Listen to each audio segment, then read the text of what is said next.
Jesus told a story that helps us understand how to connect with people around us, or how to be a good neighbor to them in practical, specific ways. The main point of the story was to illustrate what it means to obey the Old Testament command, love your neighbor as yourself. Jesus identified this as one of the two greatest commandments. This is in fact the most important commandment of the law as it relates to the people around us. And when Jesus quoted that Old Testament commandment, someone in the crowd said, "Okay, who is my neighbor then? Who am I supposed to treat that way?" And in Luke chapter 10, it says, in reply, Jesus said, "A man was going down from Jerusalem to Jericho when he was attacked by robbers. They stripped him of his clothes, beat him, and went away, leaving him half dead. A priest happened to be going down the same road, and when he saw the man, he passed by on the other side. So too a Levite, when he came to the place and saw him, passed by on the other side. But a Samaritan, as he traveled, came where the man was, and when he saw him, he took pity on him. He went to him and bandaged his wounds, pouring on oil and wine. Then he put the man on his own donkey, brought him to an inn, and took care of him. The next day he took out 2 denarii and gave them to the innkeeper. 'Look after him,' he said, 'and when I return I will reimburse you for any extra expense you may have.' Which of these 3 do you think was a neighbor to the man who fell into the hands of robbers?" The expert in the law replied, "The one who had mercy on him." Jesus told him, "Go and do likewise." So of all the people who saw that man alongside the road in his injuries, the true neighbor, Jesus said, is the one who had mercy.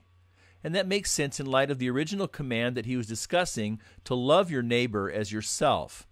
Now notice the one who helped was the Samaritan. He wasn't the same religion or culture as the man who was robbed. And so this doesn't just apply to being a neighbor to people who are like us, to insiders, but to everyone.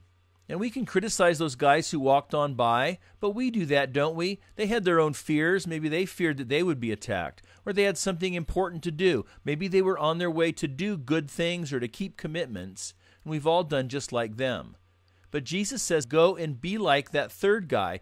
So let's focus in the story on what showing mercy looked like in a practical way that helps us understand how to build relationships and connect with the lives of people around us. First, to truly love our neighbor means that we'll get our hands dirty. It says the Samaritan cleaned this guy up and bandaged his wounds.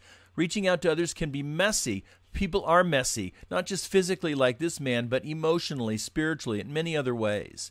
And so we need to get our hands dirty. The second way that we can love our neighbor and connect with them is we need to embrace inconveniences. It says that the Samaritan put the other guy on his own donkey. That means he was going to have to walk the rest of the way to civilization to get help. Sometimes it will be inconvenient to serve others. And then the third practical thing we see is that we need to connect with the person. See, the Samaritan didn't just drop the guy off at the inn and then leave. It says that he took care of him. That means he hung around for a while. And then the last way that he proved to be a neighbor in a practical way is he provided material support as it was needed. The Samaritan basically paid this guy's hospital bill. Now the fact is you can't do everything, but we can do something, and the point is start somewhere with a need that God puts across your path. So take a minute before you do anything else to think and pray about what it means for you to be a neighbor in the sphere of influence where God has placed you today. God bless you. Have a wonderful day.